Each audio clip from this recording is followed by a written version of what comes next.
Hello and welcome to The Sweetest Little Life. I am so glad you're here. I am your host, Courtney Hanson. With each week, we will have exciting new guests to grow spiritually, develop personally, and learn how to step into our purpose authentically.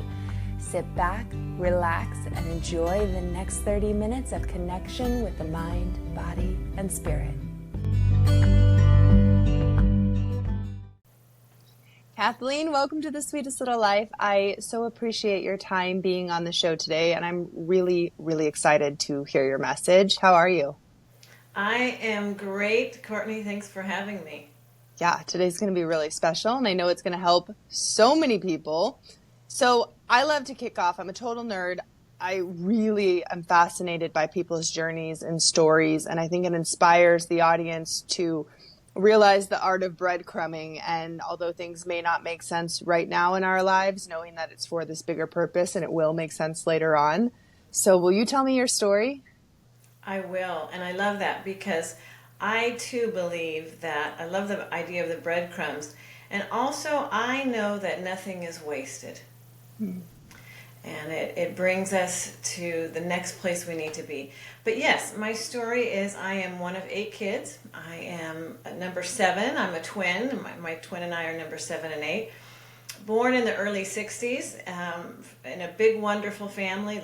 Lots of chaos and noise and dysfunction and love and the whole thing. I'm so grateful for my parents, my siblings, and how we were raised. Fast forward to the early 80s, I started taking aerobic dance classes from my twin sister. And this is shortly after jazzercise came, and the world of aerobics, leg warmers, Reebok, was in full swing, and it was so fun.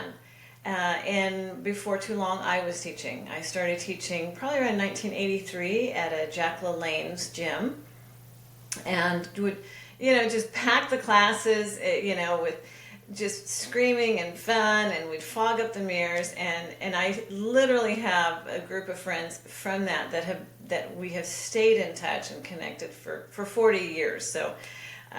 In fact, we're actually going to meet next week. We do this. We stay connected and meet about once a year. But no, this was just a wonderful time. And really in this movement of group exercise. It's really where group exercise started.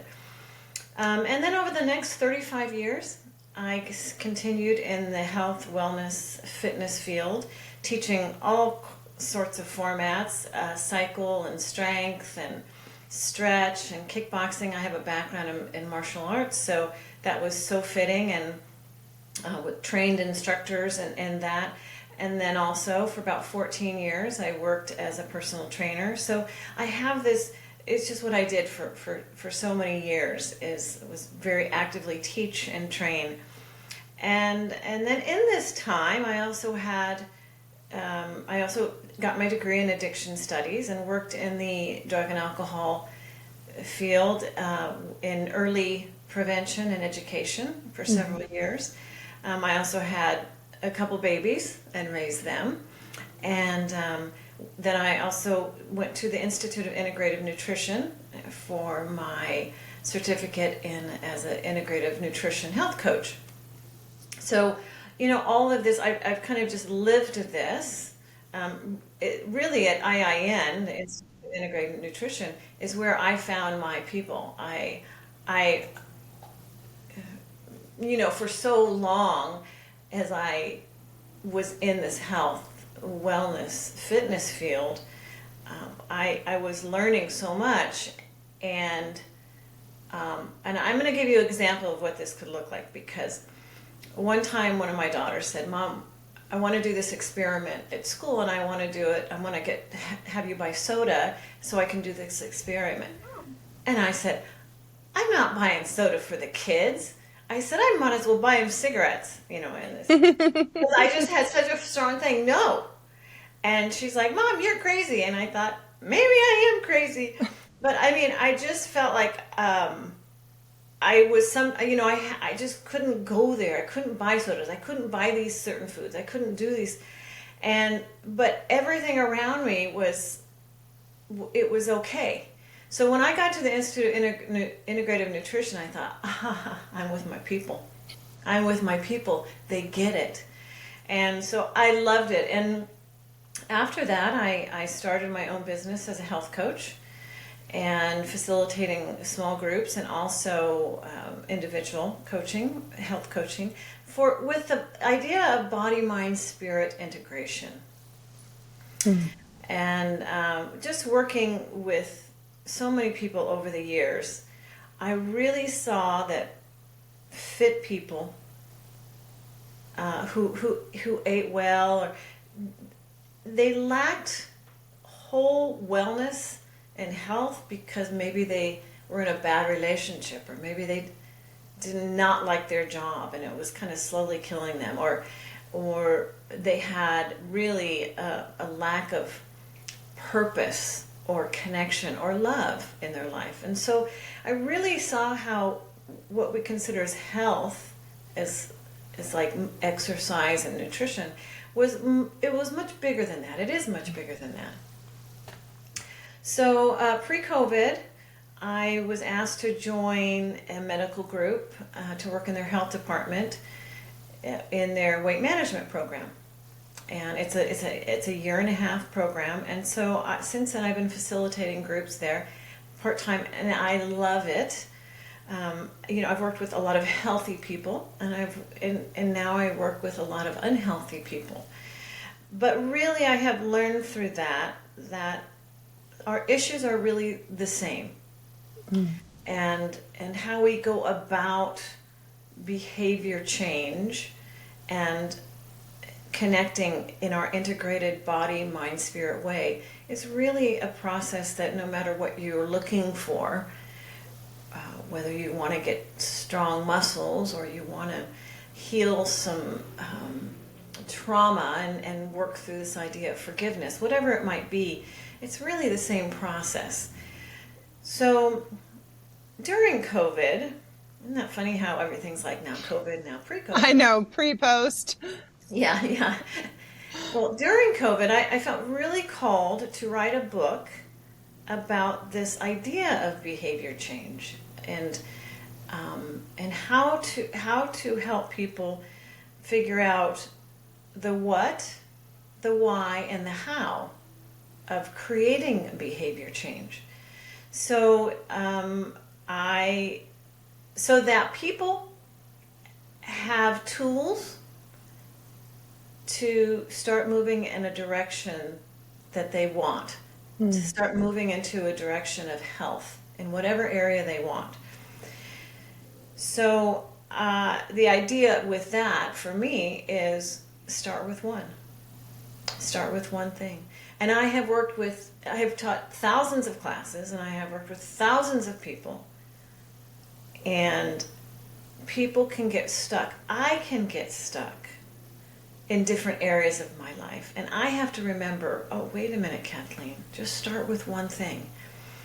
And so this idea, I believe, really gives a message of hope, because when people try to change, and they have tried, say for example, the people that I work with in the medical group, they have tried to get healthy, to lose weight, to start an exercise program. Very likely for decades. They might have started this behavior as a young person, as an adolescent. And they have continued to fail at these attempts, or they've been unable to sustain them. And so I really feel like this is a message that is sustainable if they just start with one. And it's also, I think, the idea for me is I want to make sure that the message of self-love and grace for oneself as they learn something new is really covered my whole message. Yeah. So that's what brings me to this moment here. Wow, that's an incredible journey. And jazzercise is where it all started. It's all coming back too. Everyone wants that experience. With your book, when you were talking, it reminds me so much of this phrase my grandmother used to say, and she would tell us, just handle it once. Like, meaning that when something happens, or if you have a car full of groceries, you bring them in one time. You don't wait and be like, oh, I'm going to get that tomorrow, or I'm going to, you just handle it once. And I love that because it's the same thing with our lives. When we try and accomplish 20 different things, we accomplish nothing because of the overwhelm and the procrastination that we just have as humans alone. I'm extreme ADHD, so if I don't do one thing at a time, I have 50 projects going that are not finished before I know it. So I feel that so deeply. I would really love to give the audience today, because we're getting ready, we're like back to school season, summer's coming to an end, and I think people are getting that structured craving again from the freedom of summer. Can we give some tips to people on how to pick what that one thing is if someone in the audience is like, but I have this and I have that and I have this and I'm overwhelmed? And I'm sure you know exactly what I'm talking about. Yes, I do. And yes, I do have some tips. I'm going to go back to this idea of start with one and the wisdom of your grandmother too. One of the things I teach, I do this with all my own coaching clients and my small groups. And I also have it in my book, is this integrative life circle. So we look at the different areas in our body. So it's nutrition and it's movement and it's home cooking and this sleep. This is a big one, right? And then we look at our mind, so our patterns of thinking and our work life. And then we look at our spirit, our sense of belonging and purpose and passion and joy, right? And so this is an assessment tool, and this is where I have people start. So identify on this integrative life circle what is working. Because it's really important to acknowledge what is working. And what that means is, where do you feel content in your life? What is working well? Acknowledge that. And then you can identify areas that you feel a lack in, or a sense of dissatisfaction, or whatever it may be.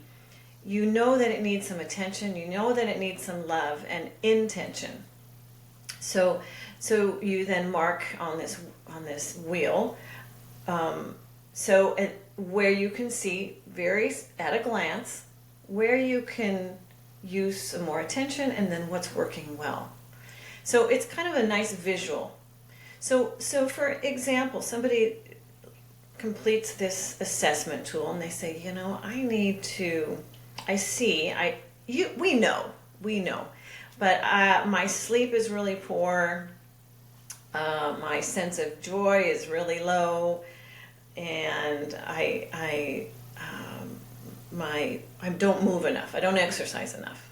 Okay. And the other areas are doing okay or really well. So you have a starting point there. And at that point, the idea is, okay, pick one of those that you just want to start with.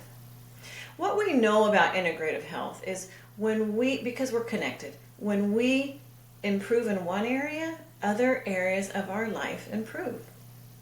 So if somebody then wants to say, I really want to start with some exercise. I've been saying it for a long time and I don't do it, and I have a lot of excuses. Okay.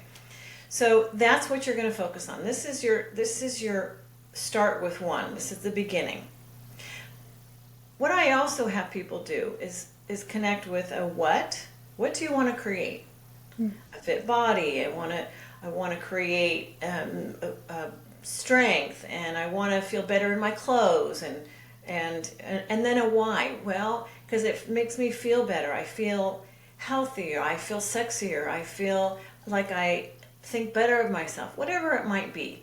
Or I want to get off medication, depending on where you are or what your condition is, right? I want to get off medication. I want to be able to play with my kids or my grandkids. And so identify what you want, and then connect with your why.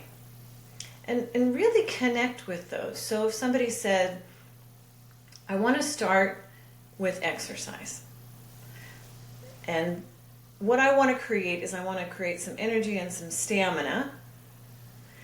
because I want to climb this mountain with this group next year, whatever it might be. Okay, so we have the what and the why. Now let's connect with the how.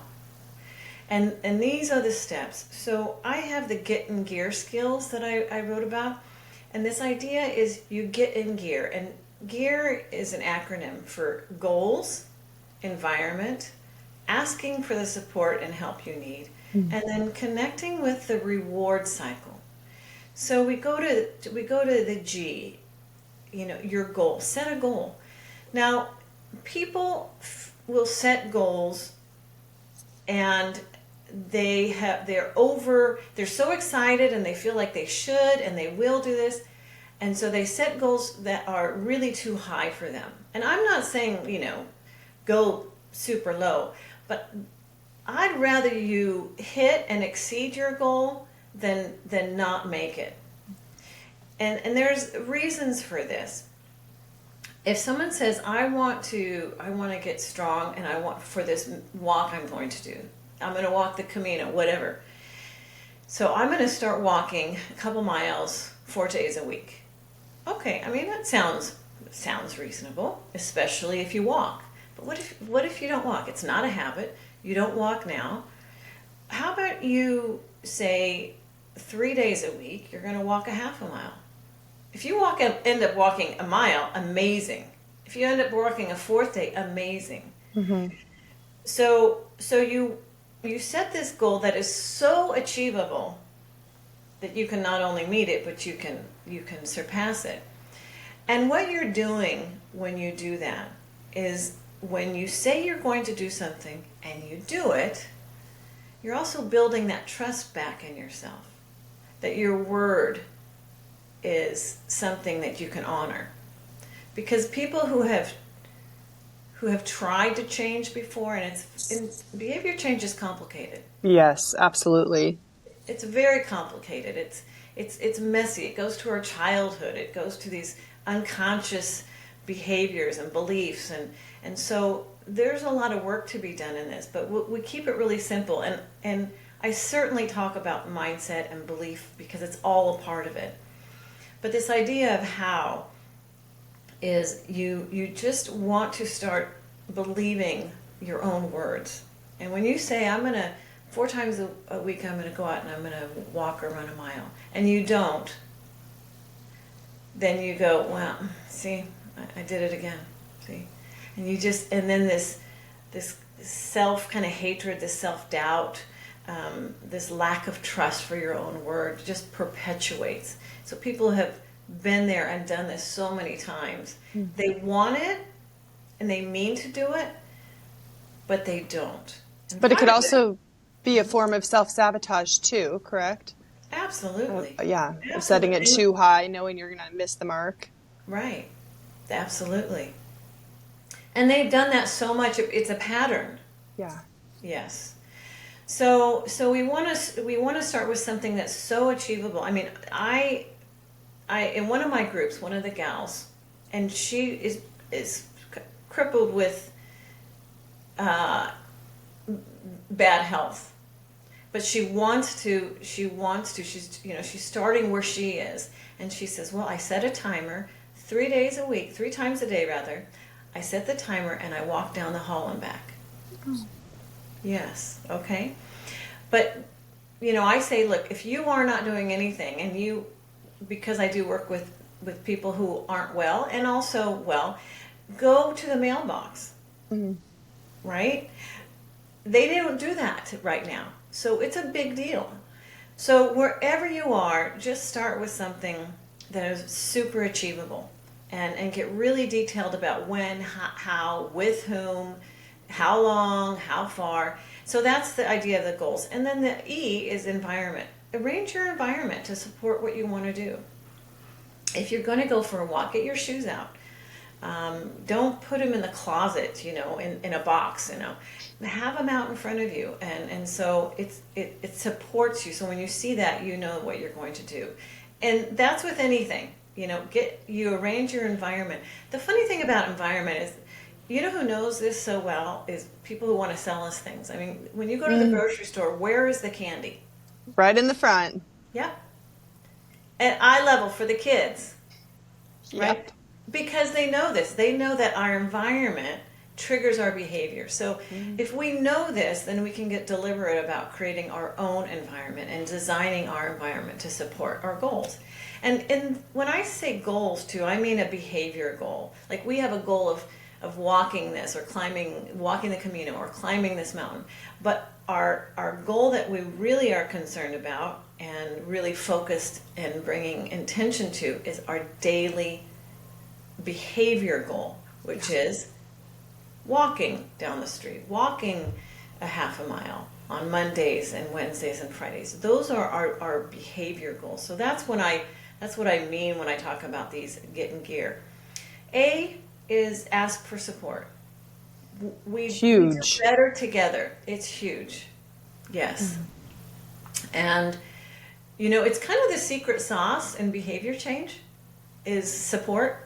Yeah. Through a coach, through a group, through a friend, it doesn't matter. Just some accountability, encouragement, and support. So it's a big step, and it's a big skill to have. It really is a skill to create this support system. And then R is to reward yourself. And it can be as simple as acknowledging what you did on a calendar with a smiley face, a text to a friend, I did it. It could be whatever it may be, because what we know about our biology and our neurology is behaviors that are rewarded are repeated. So we want to put all of this together, and so those are the get in gear skills. So once we have that's the how, and then we can then have a plan that we can follow, and then of course I talk about mindset and getting back to the idea that behavior change is complicated. So it's important to look at different areas of our thought patterns. Yeah. Kind of really negative, self-limiting thought patterns, and they're just patterns like any and habits, just like any other habit. We do it unconsciously, but we want to start bringing attention, awareness to changing those. That's been coming up a lot for me lately. The realization of, obviously I look back years ago and I'm like, gosh, I'm not even the same person, but it's those small micro steps of, okay, I'm going to do this, and then I'm going to do this, and then I'm going to do this. And community saved my life. I don't think I would be anywhere without the community that I have built for myself, because they do hold you accountable and they do praise you and they do give you what you need. And like those friendships and that like struggle when you're going through something with someone, it's just unbreakable. But what's been coming up for me a lot lately is that the power of our words. So I used to be really into affirmations, and I meditate every night and I have my spiritual practice.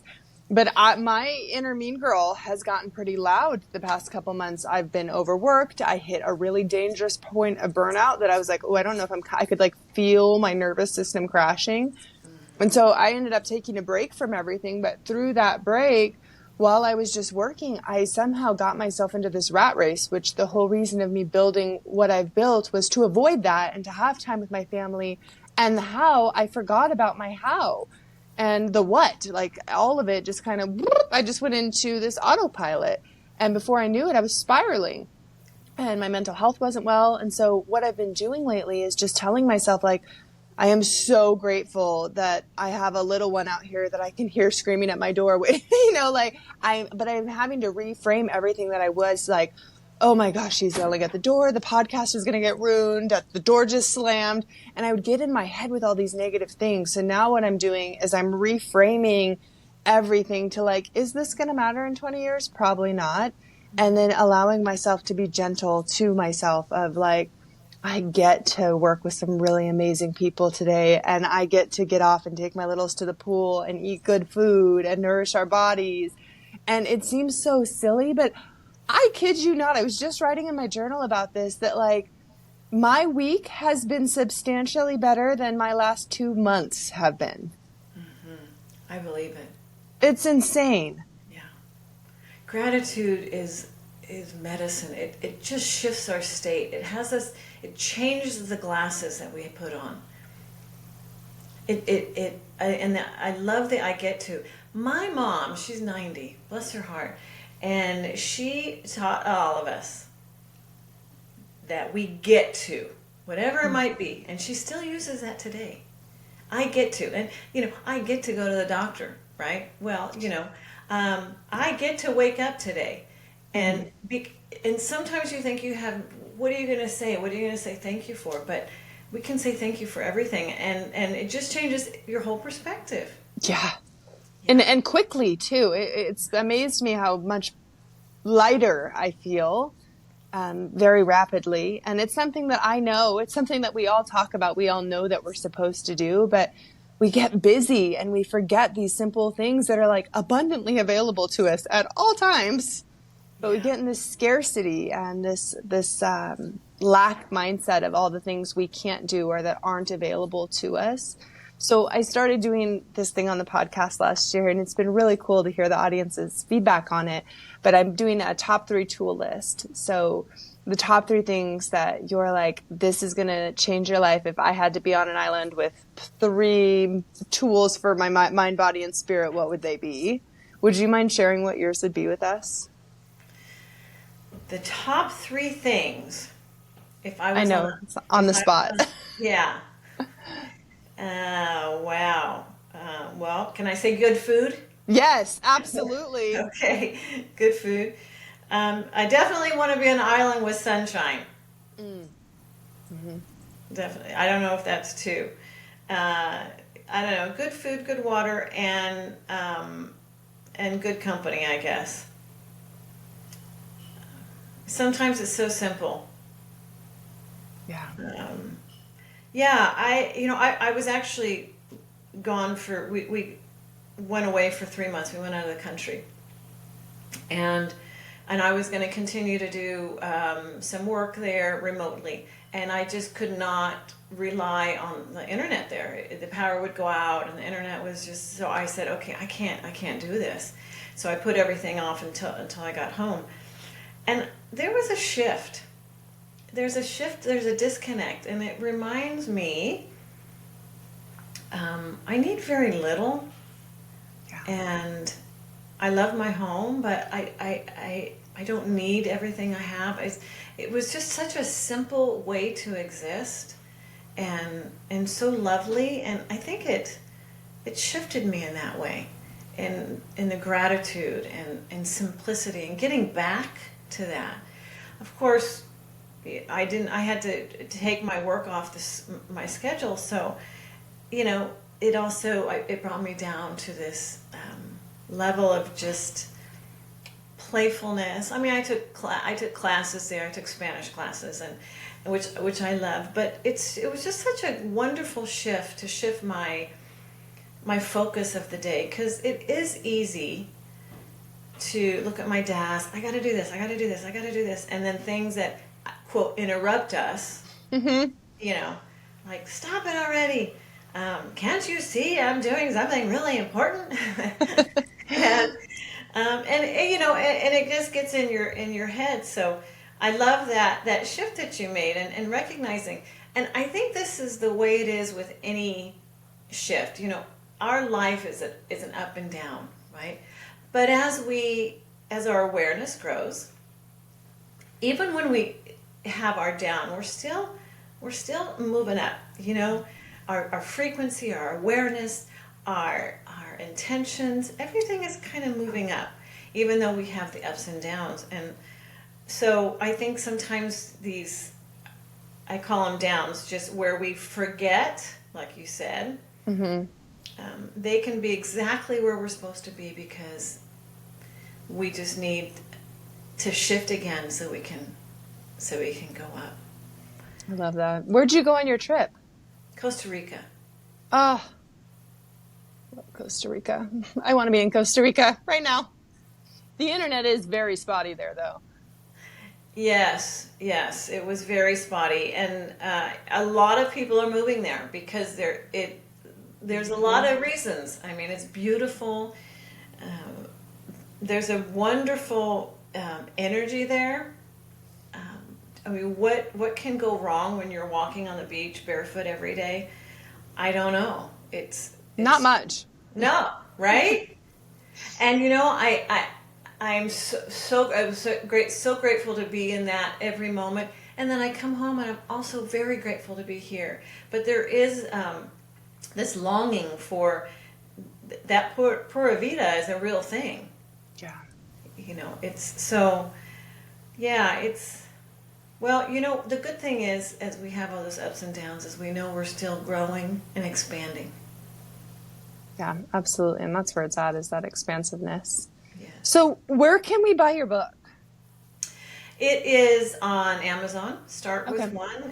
It's the subtitle is A Simple Approach to Upgrade Your Health, Body, Mind, and Spirit. It's also Barnes and Noble, and yeah, that's where it's at. I have an eCourse for people who on my website KathleenKlug.com for people who like to have a visual connection, and I walk through the steps of the what and the why and then the how and the skills. And yeah, I feel like that's helpful to have the hands-on sometimes, to like see you. Yes, it is. And I'm a very visual learner too, so I get that. Yeah.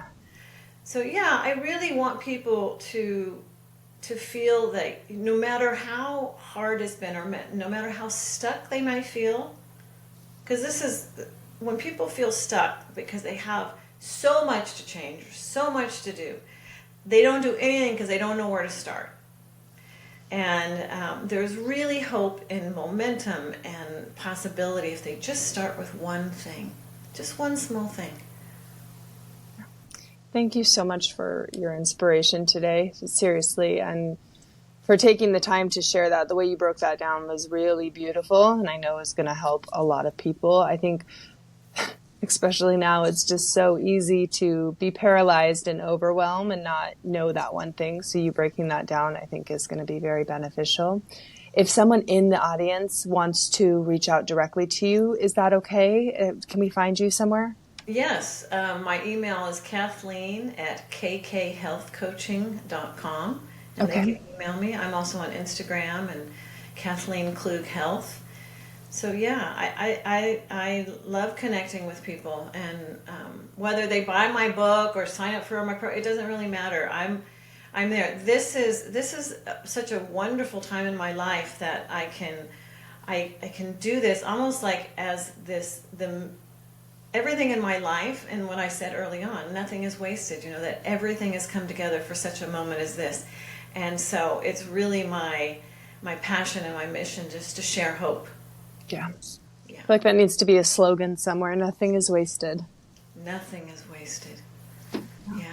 Can we remember that when we're going through it too, you know? Right. That's the magic. Yes. Yes. That's the secret sauce right there. Yes. Well, thank you so much for your time today and for being on the show. And we will definitely be in touch personally very soon.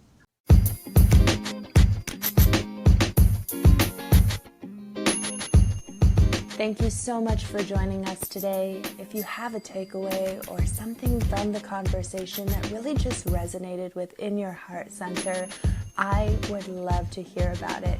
Please leave it in the comment section so we can give you more of this content. As always, please subscribe, save, and sharing is caring. We love you to pieces. Have a beautiful and blessed day.